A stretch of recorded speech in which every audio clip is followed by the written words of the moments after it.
This is Lisa from Mobile Tech Review, and it's back again for the third time. This is the Lenovo Thinkpad X1 Carbon 3rd generation. Thinner than ever, lighter than ever, still the usual robust build.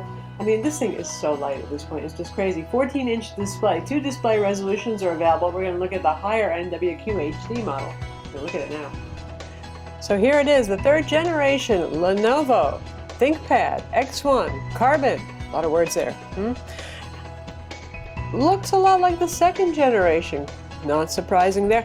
Close it up and it just keeps getting thinner and lighter. It is just really nice and slim. 2.9 pounds, actually a hair under that, so incredibly light also, especially for a 14-inch machine. It's not a 13.3-inch Ultrabook as ever, it's a 14-inch. So here it is, the front taper on it to make it look thin. You can see it's pretty easy to start opening it with just one finger. It's not a real tight clamp kind of lid on there. The other side. And the back with the usual sturdy Lenovo hinges. And of course it opens up 180 degrees flat. So I always wonder who needs that. Maybe it's more useful with the touchscreen kind of thing there, but there you go. Flat as a pancake, so surely there is an angle of recline that you'll find amenable. Now ours has the 2560 by 1440 IPS touchscreen with that matte anti-glare finish on top. This is also available in that resolution without touch, and there's a full HD 1920 by 1080 non-touch model. That one is a TN panel, non-IPS panel. Now we don't have that one in for review, but from what others have said who do have it, it's your typical bleh TN panel with very poor viewing angles. So then the wide berth the hinge provides might be more important to you. So to get an idea about how thin this is compared to, well, the waif of waifs, the 13-inch MacBook Air, here it is.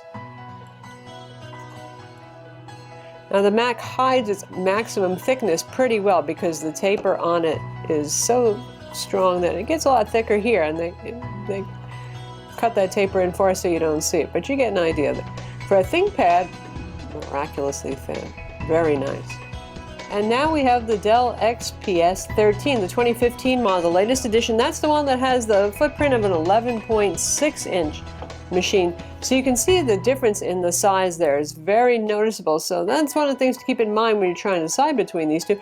Do you want something with a really small footprint, or do you want the bigger, roomier display and you're okay with, well, this much extra carrying around? Of course, you do get 14 inches versus 13.3 inches also in your display size difference. So how about ports? On the side here we have the usual rectangular Lenovo charging connector. If you pull out this rubber plug right here, you can use the one-link dock. For those of you who don't know what that is, we bring that out every so often for our ThinkPad reviews. That's what it looks like. You've got audio and 2 USB 3.0 on the front. This is the standard one-link, not the higher end one. USB on the back, Ethernet, HDMI, and a charging port right there. And this one runs about $100, $119, and the newer one costs around $150 or so. Despite the fact this is a very thin machine, you got full-size HDMI here. We have a mini display port as well, so you got 2 monitor options right there, and this is HDMI 1.4, should support higher than full HD resolution displays. USB 3.0 port right there. There's our audio jack combo, headphone mic, stereo out. And on this side, another USB 3.0 port. And that interesting little connector right there is for the included Ethernet dongle, and here we have some ventilation. And this is our Ethernet dongle right here that plugs into this little hole. You take off, well, obviously the little plastic cap, plug it in inside the machine, and voila, Ethernet. Very handy for a business machine. A lot of people still rely on wired networking. Speaking of networking, this does have optional 4G LTE module. This has an interesting whole lot of M2 ports inside. We'll talk about that a bit more, and one of them is for the optional LTE module for those of you who need anywhere cellular wireless networking. While we're talking about the bottom, let's talk about what's very important, what's inside here. This is Intel 5th generation Broadwell Ultrabook internals, Core i5, Core i7 options are available, all of them dual core.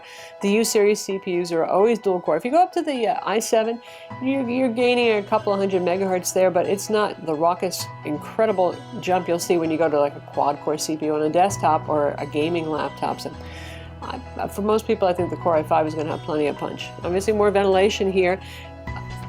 Rubber feet to keep it from sliding around. There are no screws under those rubber feet, and there are very few screws to take off the bottom. This is one of the more pleasurable units to take apart. Just tiny Phillips head screws, 1, 2, 3, 4, 5, 6, 7. So there it is. That's all that's involved in taking that off, and there's no really annoying little latches on the inside of the cover either, so it just pops right off. Getting it back on the sides takes a little bit of pushing. I'll show you what the internals look like in a bit also, so easy to service. These grills on the side here and here, by the way, are the stereo speakers. Pretty loud, large-sized drivers in here. Surprisingly loud. Lately, ThinkPads have just had pretty impressive loud and full volume. We'll demo that when we play a video later on, but more to what's inside. RAM is soldered on. You can get this with 4 or 8 gigs of RAM. That is the maximum right now. 8 gigs of RAM soldered on board, so you can't upgrade it after the fact. Wi-Fi module, the usual socketed, and like I said, you've got 3 M2 connectors inside. You've got one tall one for the gumstick style SSD drive, that's the 80mm one, and ours has a 256 gig Samsung SSD, and that's using a SATA 2 interface. This is not a PCIe SSD. Lenovo does offer that option, but only with a 512 gig SSD, which in and of itself is going to be expensive for the capacity, and they're charging $700 for that. Wow. So, you know, the bit of SSD improvement you're going to see there, just honest to goodness, is not worth $700. The next M2 slot is for the WN module. That is a 42mm height, more of the squarish looking one. In other words, can you put an SSD in there? I don't know. It's pretty hard to find one at 42mm height, to be honest. And in the last generation ThinkPad Carbon, the second gen that we looked at, it did not support that, so I'm not sure it would have changed here, to be honest. And the last one is taken up with the Intel 7265 Wi-Fi plus Bluetooth 4.0 module, and that is Wi-Fi 802.11a/b/g/NAC dual band. So good improvement there from the old 7260. I have to say, this has had good networking performance. Also sealed inside here, nominally, I mean, you have to unscrew the screws and take off the bottom cover. There's a 50 watt-hour lithium-ion battery here that actually takes up quite a lot of the space. So we'll splice in an image now of the internal so you can see it for yourself.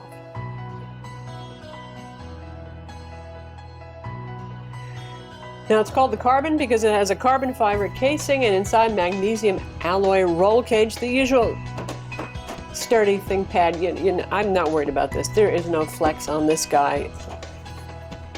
No. Very strong. Opening it up, let's take a look at the keyboard because good things are here. Oh, look at that.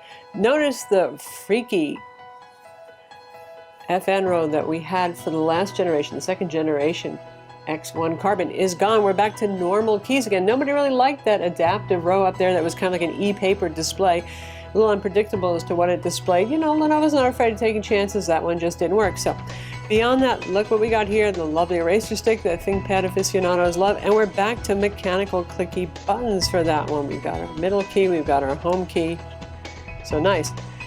And a big Synaptics trackpad, easy to use. Honest to goodness, it's very huge, and it mostly works pretty well. The only thing I've noticed, if you're doing a click and hold, say you're copying a line of text and you're going to drag it, sometimes you got see a little bit of cursor drift there, but that's a pretty minor complaint. This keyboard is excellent. It is heavenly. I have loved using it to write reviews. Why? Because the usual Lenovo AccuType smile-shaped keys, the great tactile feel, the sculpted thing, and for something that's this skinny, there is just a lot of travel. And you really feel the tactile experience of typing here. I do like it better than the XPS 13 keyboard, in fact, which is so shallow that I find myself sometimes bottoming out so hard that I'll double press a letter key. It doesn't happen on this one. It's the usual backlit keyboard. You hold FN and spacebar to turn the backlighting on and off.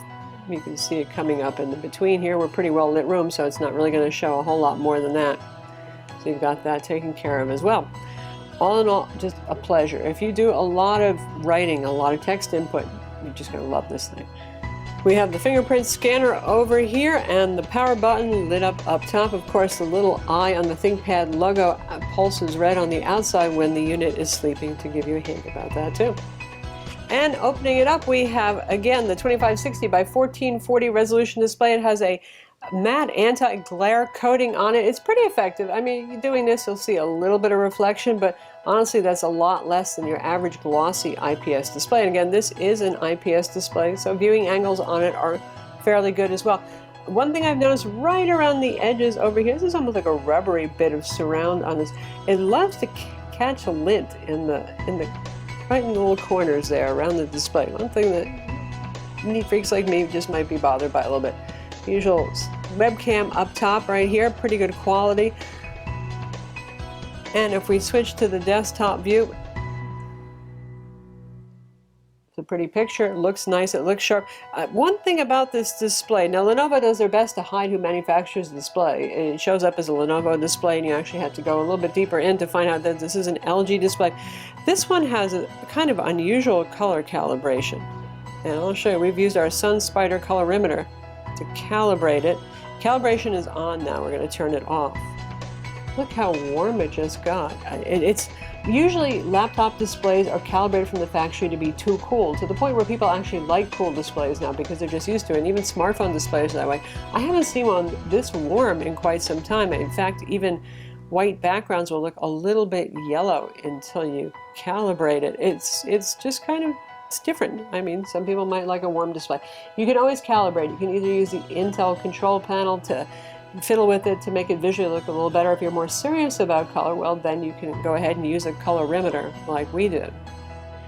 Now, the not so great news about this IPS display is the color gamut. These days, when it comes to sRGB, we see usually 98% coverage of the color spectrum. This one manages only 84% and 65% of Adobe RGB versus the usual 75% for your higher-end Ultrabook with an IPS or IPS-like display. So for those of you who are thinking about buying this and you're imaging professionals, you process a lot of video, particularly maybe images, and color accuracy matters to you, and seeing how colorful or something is or isn't, it's not going to be the best choice, unfortunately. Yeah, some colors may just look blown out on this that would look just fine on something that has closer to 100% sRGB coverage, for example. But that is what it is. If you're just using this for business, enjoying watching movies, that sort of thing, it's going to be absolutely fine for you. It's just for those of you who really need some color accuracy, whether you're producing images for the web or for print or for your corporate PowerPoint presentations, a little weak there. Now, when it comes to the displays on the X1 Carbon here, I would recommend getting the higher resolution display. Not that 1080p isn't a good match for this size display, I really think it is, but because that TN panel is just not going to be the same nice high quality look as this IPS panel, in terms of things like seeing color shift when you move the display and all that. There are still drawbacks resolution-wise. Lenovo does ship this at 200% scaling for the desktop, which makes things too big, so I dialed it down to 150%. But let me just show you what a program looks like that has not been set to respect high DPI setting scaling in Windows. So this is hardware info. Some of you geeky folks will know what it is. Boy, those are really just gloriously teeny fonts right now. It's a pretty sharp display. It may not be the apex of awesome colors, but it's pretty sharp in that these things are readable, but my God, why, you know, there are going to be challenges here, obviously, with these high resolution displays still. One more thing about the display, it's supposed to be a 300 nit brightness display. We measured it at 208 nits of brightness. Now, I checked all the possible power settings in the Lenovo power plan, looked in the BIOS for any display brightness or adaptive brightness settings, went into the Intel control panel, which, just like the Dell XPS 13, has very few features on it.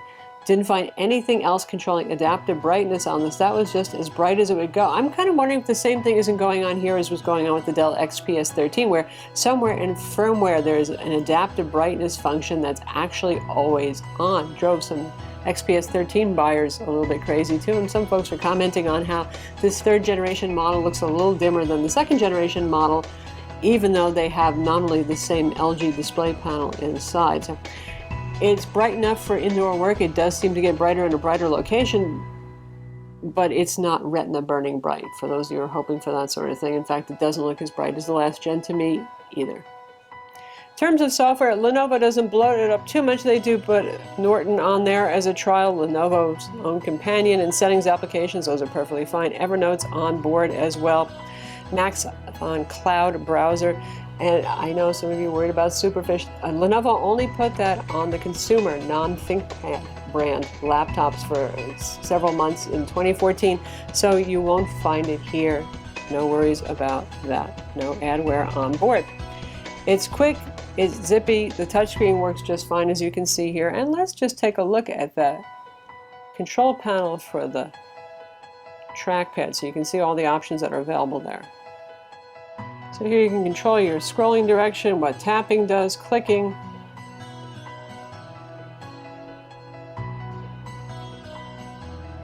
Scroll zones on the side.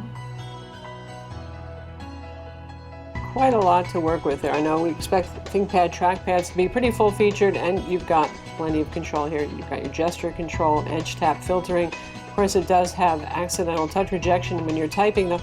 It is a pretty large trackpad as they go, so occasionally your palm might touch it when you're typing, but yeah.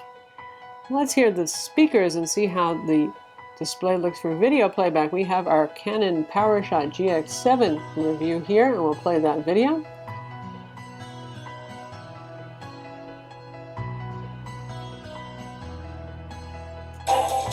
That's only 52% volume there. It's amazing, right? This is Lisa from Mobile Tech Review, and it's camera review time. This one we're going to look at a camera that came out just a couple of months ago, but it's really hitting the big box stores now. And it's the smallest one here. This is for those of you.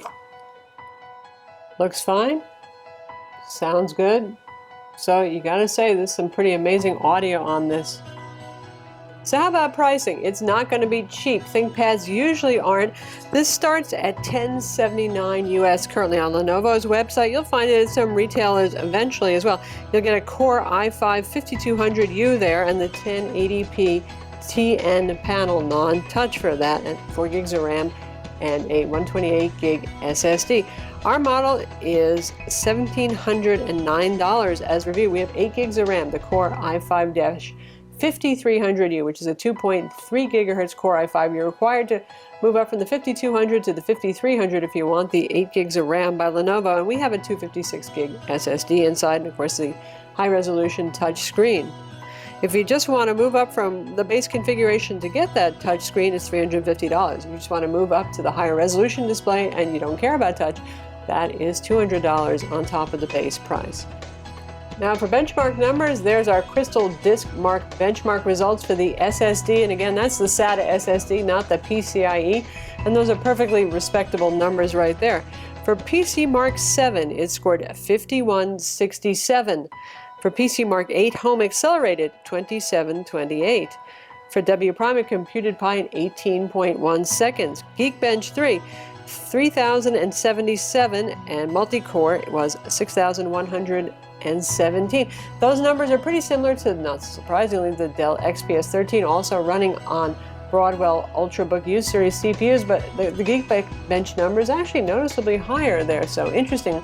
And it was 1 second faster to compute Pi, so computationally it's doing pretty well. And overall and everything else, well, it's matching the competition and doing a little bit better than the 4th generation Haswell that preceded it overall. And the idea, of course, with Broadwell is more about battery life. So we got a 50 watt-hour battery in this guy. How does it do in terms of battery life? That's a pretty good sized battery, especially given the size of the machine.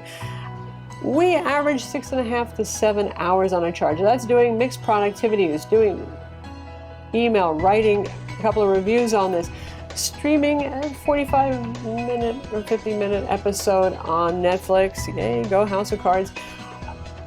Doing a little bit of YouTube watching as well, and the rest of it really being not so demanding. Now these days streaming video actually isn't that demanding for laptops. Games are demanding, 3D games. This is not a gamer's machine. There's no dedicated graphics in here. You have Intel integrated graphics, which do perform better than the 4th generation Haswell in here, so you get a little bit of extra punch, but you know, this is not for Battlefield 4, folks, but Civ 5, that sort of thing, it's absolutely fine. So that's the 3rd generation Lenovo Thinkpad X1 Carbon Ultrabook, available with or without touch. Like I said, 5th generation Intel Core i5 and i7 CPUs. And as ever, it's a lovely machine that keeps getting better, particularly with that QHD resolution display in here. Thinner, lighter than ever, very easy to pick up and carry around, very sturdy. Love the keyboard. Pretty good trackpad there as well. Battery life, not bad at all. May not be MacBook Air or Dell XPS 13 non-touch in terms of battery life, but it's respectable enough, certainly. You're going to pay for it, though. It isn't cheap, that's for sure. But it is a machine that is sturdy, should last a while, has plenty of ports inside, and a lot of upgradability in terms of your M2 there. So RAM may be soldered on, but the rest of it gives you some leeway. So that's the latest generation Lenovo Thinkpad X1 Carbon. It is a lovely Ultrabook. It's not a cheap Ultrabook, but you do get sturdy build quality, that high resolution display. One of the best keyboards you could ever ask for, and a little bit larger size. The 14 inch is kind of nice. For those who find the 13.3 inch just a little bit visually cramped, you get more going here. I'm Lisa from Mobile Tech Review. Be sure to visit mobiletechreview.com for our full written review, and don't forget to hit that like button.